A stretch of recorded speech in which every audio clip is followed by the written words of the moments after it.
श्री शिवाय नमस्तुभम। हर हर महादेव। दोस्तों, आप सभी लोग जानते हैं कि 27 जनवरी 2025 यानी सोमवार को पड़ रही है माघ महीने की प्रदोष तिथि और इस दिन मासिक शिवरात्रि व्रत भी रखा जाएगा। और दोस्तों, यह वह तिथि है जो माघ महीने में पड़ने वाली सबसे बड़ी तिथि है, क्योंकि यह सोमवार के दिन पड़ रही है और इसका बहुत ही बड़ा और विशेष महत्व होता है। पूज्य गुरुजी ने कहा है कि अगर कभी भी मौका लग जाए और माघ महीने की प्रदोष और शिवरात्रि तिथि सोमवार को पड़ जाए तो आप लोगों को 11 चावल के दाने का विशेष उपाय करना ही करना है।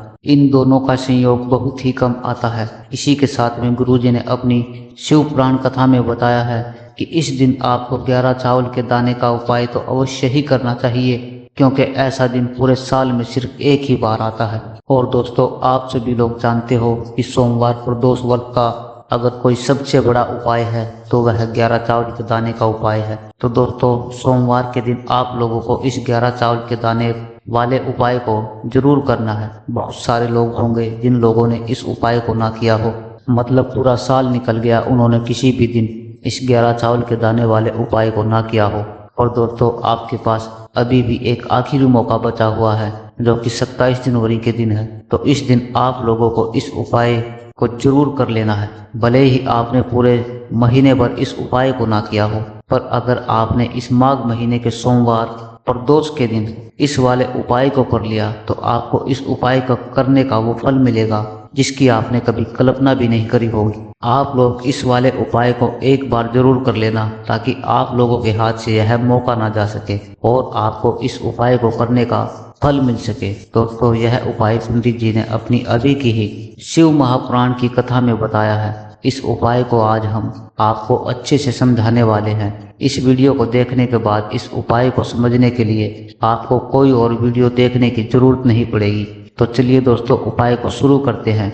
देखिए, यह इस माघ महीने के सोमवार प्रदोष व्रत के दिन यह इतना खास होता है, इतना महत्वपूर्ण होता है। देखा गया है कभी कभी बड़े बड़े पूजा पाठ अनुष्ठान से जो मनोकामनाएं पूर्ण नहीं होते हैं, वह माघ महीने के सोमवार के दिन एक छोटे से उपाय करने से आपकी मनोकामनाएं पूर्ण हो जाती हैं। और बहुत सारे लोगों ने इस उपाय को किया भी है और उनको इस उपाय को करने का फल भी जरूर मिला है। अगर आप लोग भी इस उपाय को करना चाहते हैं तो आप इस उपाय को पहले अच्छे से समझ लेना, सुन लेना, उसके बाद करना। आपको इस उपाय का फल जरूर मिलेगा और इस उपाय को कर लेने से आपके घर में चाहे किसी भी प्रकार की दुख और समस्या क्यों ना चल रही हो, आपको उसका कारण भी पता नहीं है कि यह समस्या किस कारण से चल रही है। उसका कुछ भी कारण हो सकता है, जैसे पितृदोष हो सकता है या किसी भी तरह का मंगल दोष भी हो सकता है। तो इस दिन आप लोगों को यह वाला उपाय कर लेना है। यह एक ऐसा उपाय है जिस उपाय को अगर किसी विशेष दिन पर किया जाए तो उस विशेष दिन का जो है वह फल तो हमें मिलता ही है और बहुत जल्दी मिलता है, क्योंकि आप इस उपाय को बहुत ही बड़े और विशेष दिन कर रहे हो। तो चलिए अब उपाय के बारे में बात करते हैं। 11 चावल के दाने वाला उपाय है। सिर्फ और सिर्फ आप उपाय की सामग्री लेकर के कभी भी शिव जी के मंदिर मत जाना, क्योंकि हमें भगवान के सामने यह नहीं दर्शाना है कि अगर हम भगवान शिव जी के मंदिर आए हैं तो अपने फायदे के लिए आए हैं। तो इसलिए जो भी पूजन सामग्री है, उपाय सामग्री है, 11 चावल के दाने, इसके साथ में आपको पूजन सामग्री भी जरूर लेकर के जाना है। देखो, अगर सुबह के समय उपाय कर रहे हो तो सीधी सी बात है, 1 लोटा जल तो आप लेकर के जाओगे ही जाओगे। वही 1 लोटा जल अगर मिट्टी का जल है तो बहुत ही अच्छा रहेगा। मिट्टी का जल कैसे बनाया जाता है, इसके लिए हमने पहले से बहुत सारी वीडियोज बना दी है। आपके पास इस दिन एक आखिरी मौका रहेगा मिट्टी का जल शिव जी पर चढ़ाने का और उपाय को करने का बहुत बड़ा आपको इस दिन फल मिलेगा। तो इसलिए इस दिन हो सके इस मिट्टी का जल आपको चढ़ाना है। अपने साथ कम से कम 1 लोटा मिट्टी का जल आपको लेकर के जाना है। अगर मिट्टी का जल नहीं है तो घर का जल भी आप इस्तेमाल कर सकते हैं। इसके अलावा जो पूजन सामग्री है, देखो 11 चावल के दाने हैं, यह अलग रहेंगे और आपकी जो पूजन सामग्री रहेगी वह अलग रहेगी। पूजन सामग्री में आप जो भी चीज़ लेकर जाना चाहते हैं वह लेकर के जा सकते हैं, उसमें कोई भी दिक्कत वाली बात नहीं है। वहीं अगर हम बात करें शाम के समय की, तो शाम के समय शिव जी पर जल नहीं चढ़ता है, इसलिए शाम के समय आप लोग एक दीपक तैयार कर लें जो कि गोल बाती का आटे का शुद्ध देसी गाय का घी होगा। इस बात का आप लोगों को ध्यान रखना है और इस दीपक को आपको घर से जला करके नहीं लेकर के जाना है, भगवान शिव जी के मंदिर में जाकर ही जलाना है। इस बात का भी आप लोगों को ध्यान रखना है। अब दोस्तों यहाँ पर हमें इस बात को समझना है कि 11 चावल के दाने हमें लेना कहाँ से है। ये 11 चावल के दाने आप अपने घर से भी ले सकते हैं और किसी दुकान से भी ले सकते हैं। चावल जो आप ले रहे हैं वह चावल का दाना साबुत होना चाहिए, मतलब टूटा हुआ नहीं होना चाहिए, कटा पिटा नहीं होना चाहिए। यह बात आपको ध्यान रखना है। बाकी आपका चावल बासमती हो या सादा चावल हो, कोई सा भी चावल हो, उसमें कोई भी दिक्कत वाली बात नहीं है।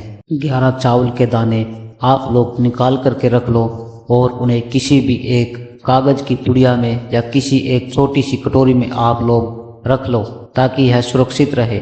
आपका एक भी चावल का दाना इधर उधर ना हो और आपका उपाय भी पूरा अच्छे से हो जाए। जैसे ही आपका उपाय की जो सामग्री 11 चावल के दाने हैं यह तैयार हो जाते हैं, उसके बाद में आपको जो भी अपनी पूजन सामग्री है सुबह के समय कर रहे हैं तो 1 लोटा जल या पूजन सामग्री जो लेकर के जाना चाहते हैं उसे भी तैयार कर लेना। और शाम के समय जा रहे हैं तो अपना जो दीपक है उसे तैयार कर लेना और उपाय को करते समय शुद्धता का विशेष रूप से ध्यान रखना है। सुबह सुबह स्नान करने के बाद ही उपाय को करने की आप लोग तैयारी करना। उसके बाद अगर शाम के समय की बात करें तो शाम के समय आपको स्नान करने की जरूरत नहीं है, पर शुद्धता का विशेष ध्यान रखना है। आपको स्नान तो नहीं करेंगे, आप हाथ मुंह धोकर भी इस वाले उपाय को शाम के समय प्रदोष काल में कर सकते हैं। तो आप अपने उपाय की पूरी सामग्री तैयार करके आपके पास में ही जो आपका शिव मंदिर है वहां पर पहुंच जाइए। सबसे पहले शिव मंदिर में जाकर आप लोगों को उपाय नहीं करना है, पहले भगवान के दर्शन करना है, भगवान से आशीर्वाद प्राप्त करना है, फिर शिव जी की शिवलिंग के पास में आ जाना है। शिवलिंग के पास में आने के बाद आप जो पूजन सामग्री लेकर के आए हैं, जैसे कि सुबह गए होंगे तो 1 लोटा जल और जो भी पूजन सामग्री लेकर के आए हैं आप उनसे भगवान शिव जी की पूजन कीजिए। सबसे पहले तो 1 लोटा जल चढ़ेगा, उसके बाद में आपकी पूजन सामग्री चढ़ेगी।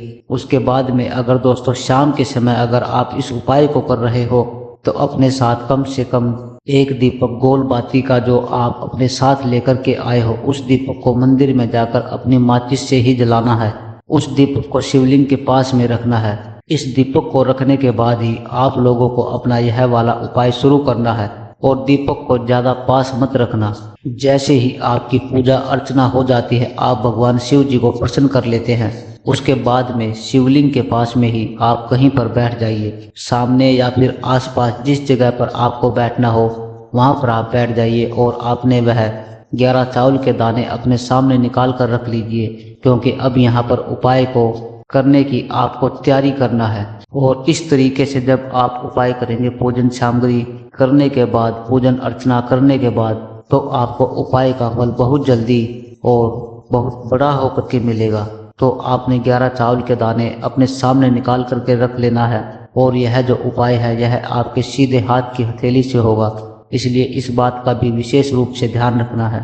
तो सीधे हाथ की हथेली का प्रयोग करके ही आप लोग अपना इस वाले उपाय को करना है। अपने सामने जो भी कागज की पुड़िया है उसको खोल कर रख लो या कटोरी है तो उसे अपने सामने रख लो और अपने वह 11 चावल के दाने निकाल लो। उसके बाद में दोस्तों आपको क्या करना है कि शिवलिंग आपके सामने होगी तो आपने वह 11 चावल के दाने एक एक करके आपको शिव जी के शिवलिंग के ऊपर चढ़ाना है और कहीं भी नहीं चढ़ाना है। आपको अपनी हथेली से तो शिवलिंग के ऊपर चढ़ाना है, भले ही फिर वो अपने आप जलाधारी पर गिर जाए या मतलब वहीं पर गिर जाए, इसमें कोई भी दिक्कत वाली बात नहीं है। आप चढ़ाओ शिवलिंग के ऊपर ही।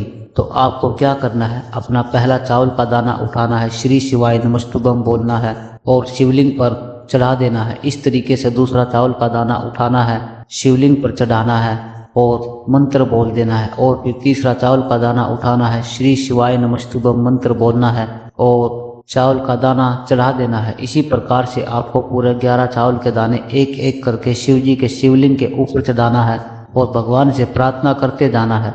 मतलब प्रार्थना तो आपको आखिर में करना है, पर हर एक चावल के दाने को चढ़ाते समय श्री शिवाय नमस्तुभम जरूर बोलना है। उसके बाद में यह चावल का दाना शिवलिंग के ऊपर आपको चढ़ाना है। जैसे ही आपके 11 चावल के दाने शिवलिंग के ऊपर चढ़ जाते हैं, उसके बाद में आपको क्या करना है, भगवान से अपनी मनोकामना बोलना है। मनोकामना भी कब बोलना है, जब आपका 11 चावल के दाने का उपाय आपके सीधे हाथ की हथेली में हो और आप उसे चढ़ाने के लिए जा रहे हैं। श्री शिवाय नमस्तुभम बोलकर उस आखिरी चावल के दाने को शिवलिंग के ऊपर चढ़ा देना और भगवान से फिर अपनी वह मनोकामना बोल देना, जिस मनोकामना के लिए आप लोग अपना यह वाला उपाय कर रहे हो। जिस भी दुख और परेशानी के लिए आप लोग अपना यह वाला उपाय कर रहे हो, उसके बाद जैसे ही आप अपनी मनोकामना बोल देते हैं, आपका यह वाला उपाय पूरा हो जाता है। पर दोस्तों, उपाय को करने के बाद आप लोगों को 2 मिनट भगवान शिव जी के मंत्र का जाप जरूर करना है और मंत्र का जाप करने के बाद भगवान से एक बार और प्रार्थना करना है और अपनी मनोकामना के लिए या अपनी जो भी दुख है उसके लिए आपको प्रार्थना करना है। इसके बाद आप लोग भगवान को देखकर भगवान से प्रार्थना करके उनसे आशीर्वाद लेकर के वहां से उठ सकते हैं और अपने घर पर जा सकते हैं। बस दोस्तों, यहाँ पर यह वाला उपाय पूरा हो जाता है। इस तरीके से जो भी व्यक्ति छोटी छोटी चीज़ों का ध्यान रखते हुए इस 11 चावल के दाने का उपाय करेगा, निश्चित सी बात है उसे उसकी मनोकामना जल्द ही पूरी हो जाएगी। जो भी दुख और परेशानी है वह भी बहुत जल्दी दूर होंगे। और दोस्तों, अगर आपको हमारी यह वीडियो पसंद आई हो तो हमारे इस वीडियो को लाइक करें और चैनल को सब्सक्राइब जरूर करें। श्री शिवाय नमस्तुभम। हर हर महादेव।